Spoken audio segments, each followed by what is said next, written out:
Gloria Vanderbilt has not led what many think is a life of privilege. In 1988, the renowned heiress and one-time jeans designer witnessed the unthinkable. The suicide of her 23-year-old son, Carter. Witnessed is a powerful word that describes what happened to her. In a mother's story, she recounts the personal and harrowing tale of that day and her life after the tragedy. Pleased to have Gloria Vanderbilt on this program this evening. Welcome. Thank you. I first became aware of this story, having known you before, yes. Because of other things you've done and because we live in the same city. I did not know this story, and it was just to read it because of Vanity Fair, the May 1996 issue. I just sort of came to the bottom and said, Gloria Vanderbilt writes for the first time about her son's suicide. And it's just extraordinary. I mean, who can imagine what one goes through when they're in the room together, when their son slips the bonds and falls to his death? Well, it happened in seconds. In seconds. What happened? Well, he had been asleep on the sofa, and later when I talked with Dr. John Mann, who does research on suicide, he had been taking an asthma medication prescribed. And, of course, we don't know, but it is possible that something hooked in that really made him have a psychotic break. Another thing that I think of is sleep disorder. He used to sleepwalk as a child because when he came into the room where I was after this nap on it was a hot July day, and he didn't want the air conditioning on. And he came into the room, and he was dazed. He was not himself. And he said, "What's going on? What's going on?" And there was nothing going on. And then he ran up the stairs, and I ran after him. And he was sitting on the wall of the terrace. And it just happened in seconds. I started to go towards him, and I said, "Carter, what are you doing?" And he put his hand out for me not to come closer, and like that. Yes, very, very firmly. And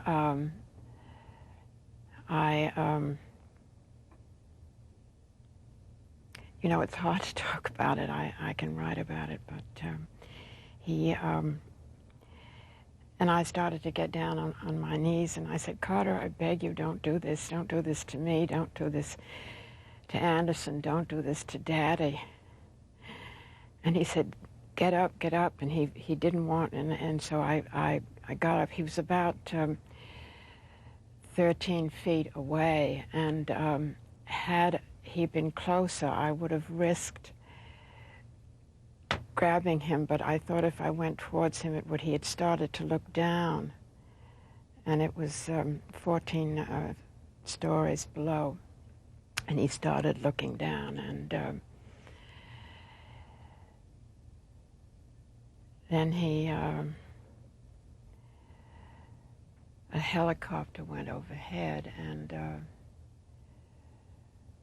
as if it was a signal, he went over the edge and hung down. And I said, "Carter, come back." And for a minute I thought he was going to, and then he just let go. Same.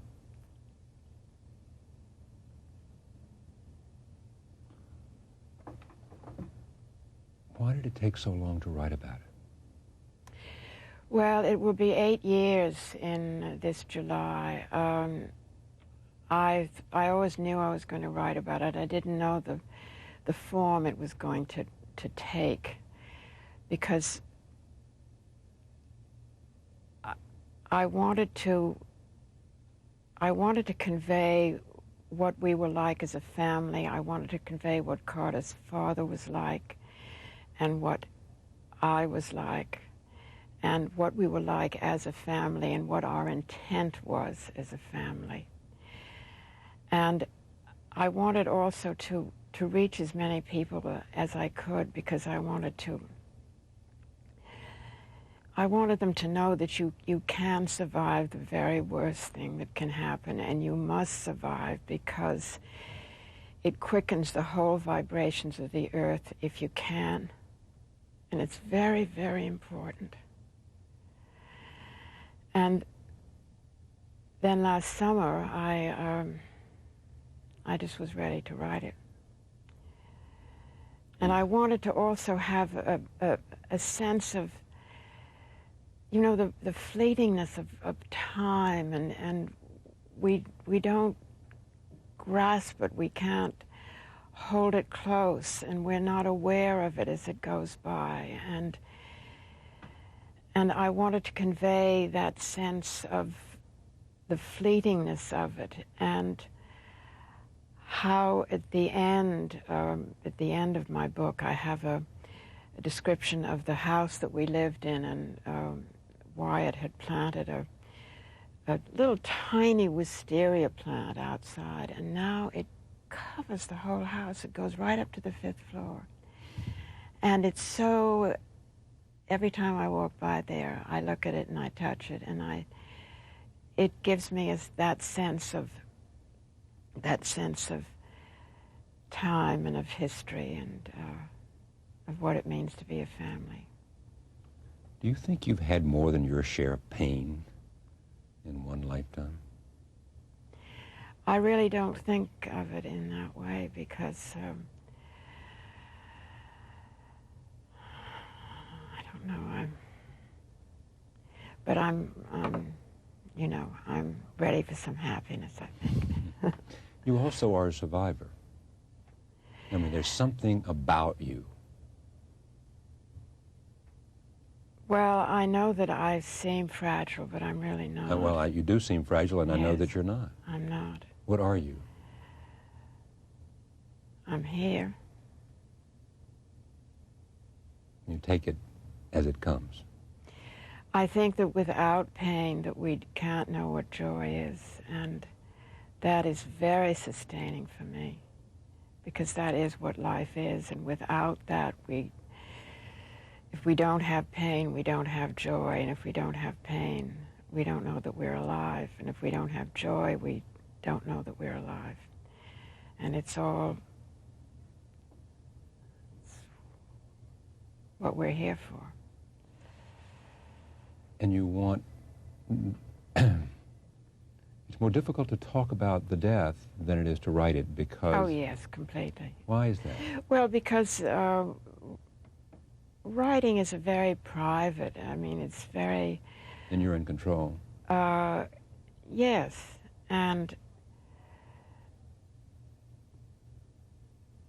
talking about it, it's just completely different. I don't want it to be painful for you. So the lessons that you learn from this kind of experience are that you have to move on, and that you can move on. But I think back over the loss of your husband, a young and vital and handsome and intelligent and successful man. At age, what? 50. 50. Yes. I think about your parents and what happened and how you were a football and got kicked around. And yet today you keep going. Well, I think that anyone who has been through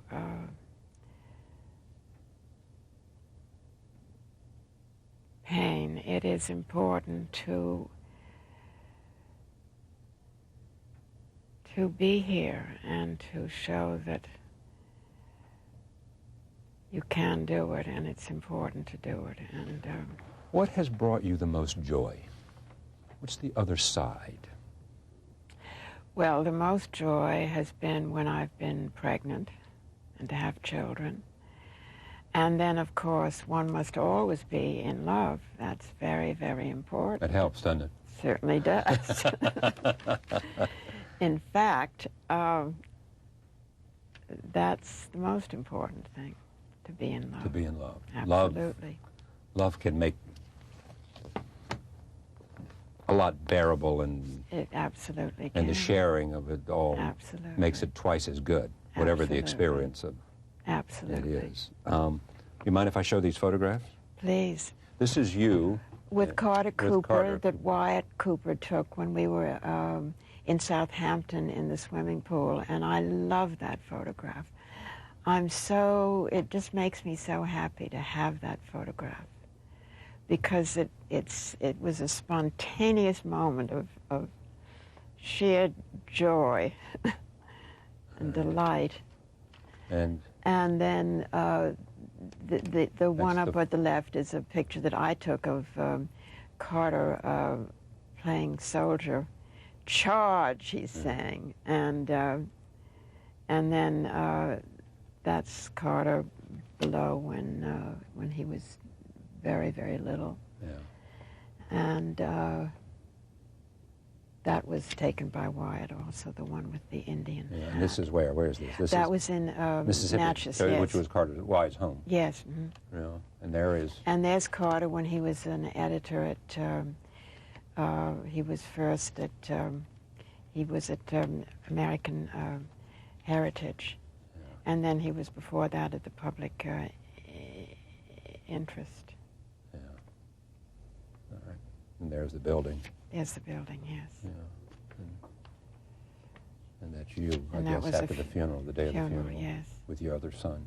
Yes, Anderson, and then, yes, that's Anderson Cooper. Yeah. If Carter had intended to take his own life, he never would have done it in our home and in front of me. You have to believe that. Well, Carter was the most unexhibitionistic person, the most untheatrical person. He was very, very conservative. And when he came into the room and was dazed, he was not himself. Some would look at this story and read this story, a mother's story, and say, you know, God, this is so powerful an emotion for her. She had to find some answers for herself, just to satisfy herself. She had to say to herself, there's nothing I could do. She had to say to herself, it was not him. She had to say to herself,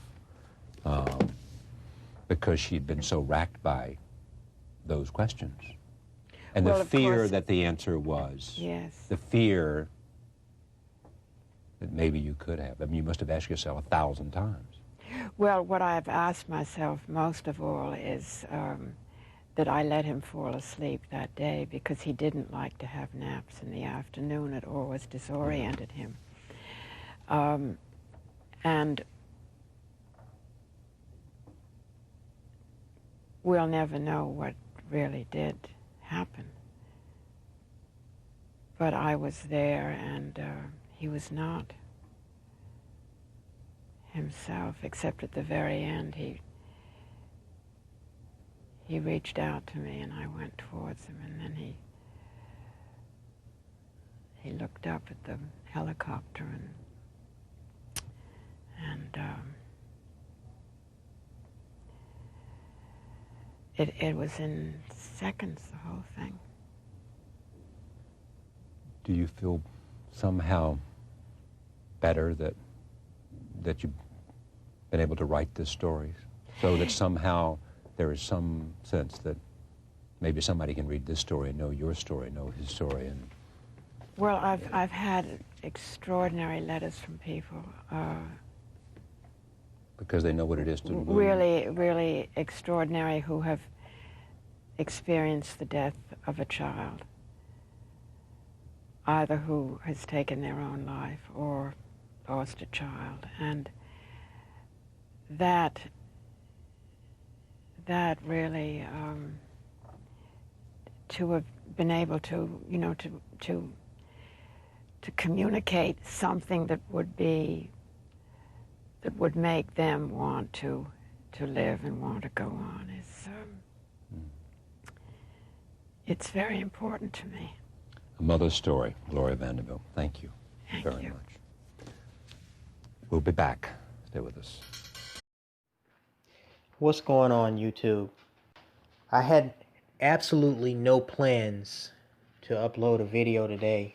You know, I usually upload videos every day, but what I actually should say is I had absolutely no plans to produce a new video today. Uploading and producing for me are two totally different things, because I have so many videos on my backlog sitting in queue that I don't have to produce videos anymore until for about a whole month. I have so many videos in queue on my channel. But I have to. This is like an emergency, you know, like when you have to go to the emergency room. We have to go to the emergency room on this bullshit. I was literally just on my Gmail about 2 hours ago. Well, it'll probably be longer by the time you see this video, but 2 hours from when I produced this recording, I was on my Gmail and skimming through, and I noticed that two of my most recent videos have seemed to strike a chord with a lot of these lame-ass Negroes, as I predicted they would. The one that I posted about Simone Battle, the Hollywood bed wench that committed suicide, and the other one about dismantling the myth of white male rape of the slave and Jim Crow era black female. I knew that those two videos would get a rise out of these fake pro-blacks, and so I was expecting a lot of backlash from that. But there was this one particular dumbass nigger that goes by the name of Lamont Schumann that posted something. He posted a link on my video about Simone Battle that I had to, like I said, I have to go to the emergency room on this. Now, this is going to be a two-part series. This part that you're listening to right now is where I'm basically going to break down the stupidity of these Negroes that most of you are already well aware of, okay? But I'm just gonna summarize and kind of go back over why these fake pro-black niggas that defend these whores and defend these thugs and defend the debauchery and the dysfunction in the black community are fucking stupid, are fucking hypocritical, okay? Now, first, let me go over the link that I was sent. It was a link, and I know I'm actually late to this, more than likely. I did some research and found out Tommy Sotomayor has already done videos on this. I haven't heard David Carroll say anything about this, which is surprising. But there is this cue ball head ass dark skinned nigga that goes by the name Willie D on YouTube. I don't know much about him. You know, YouTube and the internet is just a vast mass of different people, different personalities, different mentalities, etc., just like planet Earth.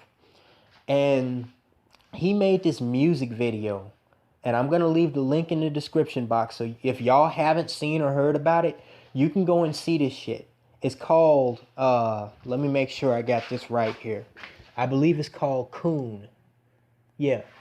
It's by Willie D, and the music video is called Coon.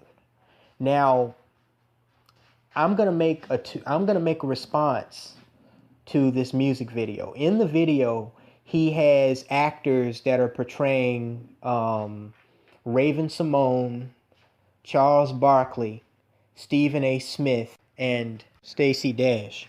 And the music video begins with all of these actors portraying these people that you know have recently been in the news for you know, speaking their mind on the black situation in black America, and the overall so-called black community, and raising controversy because the things that they've said have gone against the majority mentality of a lot of these stupid ass niggas. And you know, it, you know, got a lot of niggers panties in a bunch, especially these pro-blacks. So they're sitting in a classroom in front of Willie D, and you know, I guess he's supposed to be the teacher. You know, he's going to school them on, you know, being a coon and black history and all this shit. And I sat up here and I watched this 7-minute and 25-second long video. And it confirmed everything that me, people like Tommy Sotomayor, David Carroll, Brother of Logic and Common Sense, on top, in addition, I'm so glad that this dumbass fucking nigger Lamont sent me this. I am very glad, because this confirms everything that I and several other black vloggers have been saying about the falseness of the Black Lives Matter movement, the utter hypocrisy of these so-called pro-blacks. It confirms everything about it. Just go to the link and watch that bullshit. The video, you know, personally, if I was some of these celebrities that were mentioned, and agree, and again, I don't completely agree with all of them and what they say. You know what I'm saying? Like Raven Simone and Stacey Dash, I don't agree with everything they said and done, okay, in their careers. But for this nigga to sit up and make this music video, let me just reiterate something, if I didn't make this abundantly clear, okay? In addition to the link that was sent to me on this music video by this Lamont Schumann nigger, okay? Because he just got downgraded from a nigger to a nigger, as far as I'm concerned. And this is why. Like I said, he posted this video that didn't see he posted this comment with this link that didn't see the light of day on my video about Simone Battle, okay? The Hollywood bed wench that was part of this pop star group called GRL that committed suicide back in 2014, and her family claimed that it was over money troubles. This is actually verbatim what he said to me while posting this link. He said, quote, "I can think of alternatives also, like someone else killed her, idiot. You're a fucking coon." And then he left the link. Now, the funny thing is, the official Los Angeles County Coroner's report said that Mrs. Battle committed suicide. Yet you have all these niggers that want to believe that Simone Battle was killed or murdered by someone else, okay? Now, that may very well be, but if y'all recall late last year, there was a police officer, a white police officer up in Lake County called Joseph Glenowitz. He tried to stage his own death, okay, to make it look like a fucking suicide. Y'all remember that? I mean, to make it look like a murder, like he was shot and killed. And they found out, all right, in spite of his efforts to make it look like somebody had killed him while he was chasing a suspect, so his family, you know, could get his pension and life insurance and everything, they found out not only was this nigga corrupt as hell, but it was actually a suicide. In spite of this dude, a 30-year veteran police officer, trying to pretend, this honky was trying to pretend like he had been murdered, and he actually committed suicide. So why in the fuck is this helps you understand the mentality of these dumbass niggas. Why would I take your opinion over the opinion of an experienced, licensed professional medical examiner that's telling me that Simone Battle hanged herself in her closet? Now, you already know what I think about conspiracy nut cases.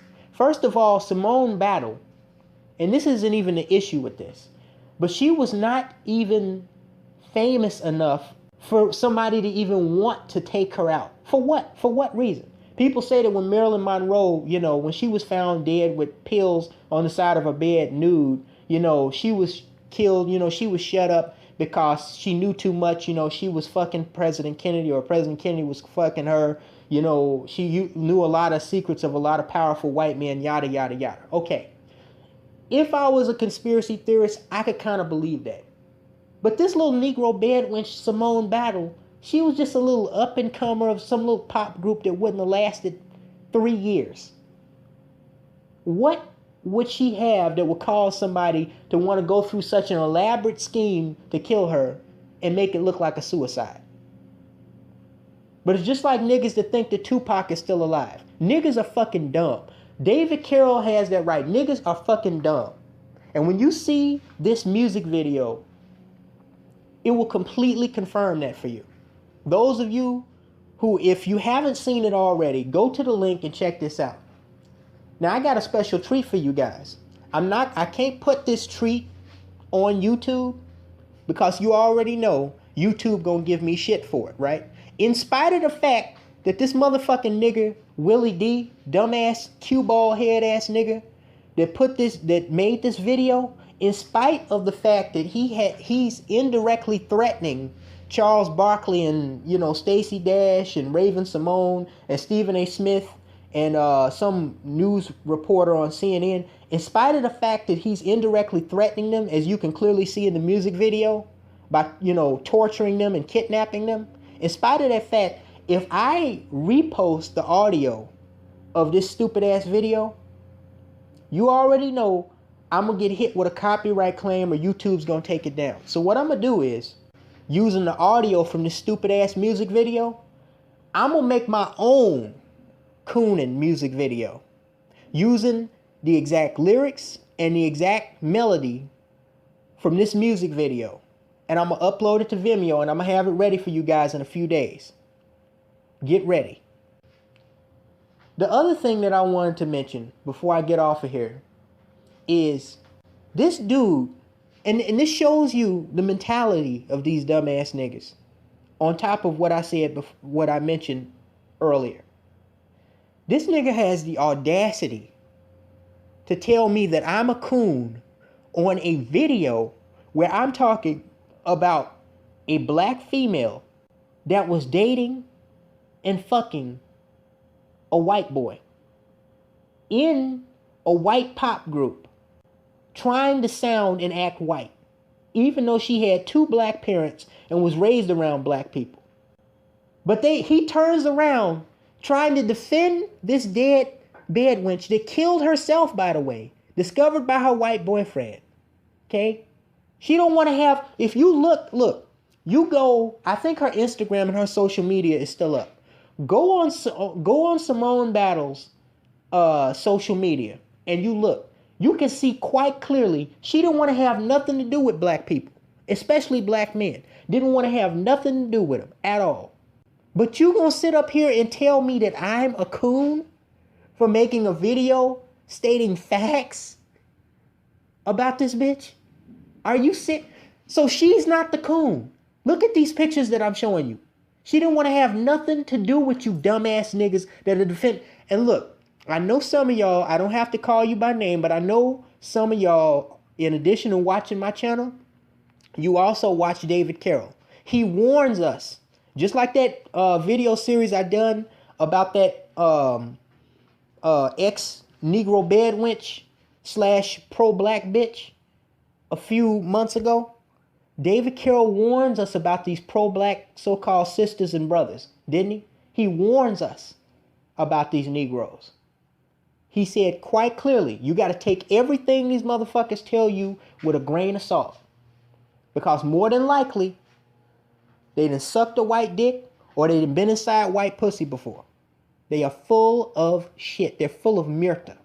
He also said that they will defend females that don't give a fuck about them.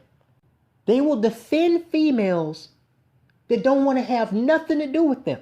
This nigga is on my video calling me a coon, y'all. On a video about a Hollywood bed wench that obviously the only thing black about her was her skin. She wanted to get as far away from niggas as humanly possible. As with most Hollywood bed wenches, but still. She is one of the new era black females that don't want to have nothing to do with your stupid monkey see, monkey do nigga ass. And you sitting up here trying to defend her, posting a link to me by this other cue ball head ass black ass nigga, talking about you a coon, you a coon, you a coon. But what is she? You know what? Y'all wait. I got a response. I got to get off of here, but I got a response music video for this shit. Y'all gonna love it. Talk to you later, guys.